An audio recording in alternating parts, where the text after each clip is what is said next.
Hello and welcome back to the Daily Devotional for John R. Wood staff and agents. Today is February 12th and our topic from Keeping It Personal is Be Honest. Our verse for today comes from Proverbs chapter 28 verse 6, which says, "It is better to be poor and honest than rich and crooked." There are so many ways of being dishonest. Lying and cheating are rather obvious, but it's also dishonest to tell the half-truth or make an omission of truth, as this story will illustrate.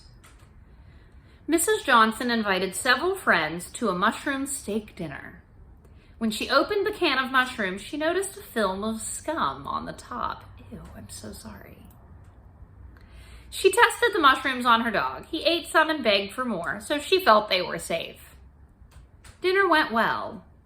After dinner, the doorbell rang. Answering it, Mrs. Johnson saw her neighbor, who announced briefly, "Mrs. Johnson, I'm so sorry, but your dog is laying out here dead." Then he left. Well, you can imagine the woman's consternation. She hurriedly called her doctor, who rushed over and pumped the stomachs of all her dinner guests. Then the doorbell rang. It was her neighbor again. "Mrs. Johnson, what do you want us to do with your dog's body?" "It's still on the side of the road where the car hit and killed him." This is awful. I shouldn't be laughing. Mrs. Johnson's face went white. "Why didn't you tell me the whole story before?" she cried. It may take more effort to tell the whole truth, but it's always the best policy. It's awful. That's terrible. Oh my gosh. Honesty is always the best policy. I've lived my life by that. I try very hard not to make any omissions or half-truths or lie or cheat or any of those things. I love when people are honest with me, and I'm okay if it hurts and stings a little bit. But I would rather know, is there something stuck in my teeth? Do I have a dangler? Whatever it may be, do I look fat in these pants?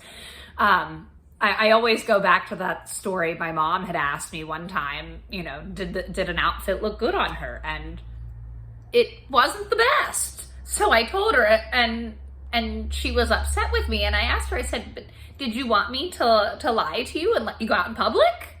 And of course her answer was no. But honesty and integrity are, cornerstones of of John R. Wood, and being genuine and being there to serve people. And we can't be genuine and serve people if we're not being honest.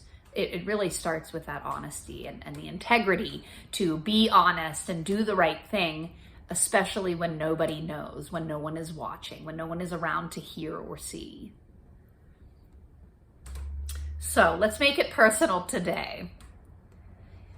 In what ways do you tell half-truths? We all slip up sometimes, and that's okay. But think about it. In what ways are you being dishonest with yourself, with your business, with your partner, with your children, and all the areas of your life? Meditate and pray on that today, and see if there is a way that you can invite more honesty and integrity in your life. Thanks so much for tuning in today. We'll see you next time.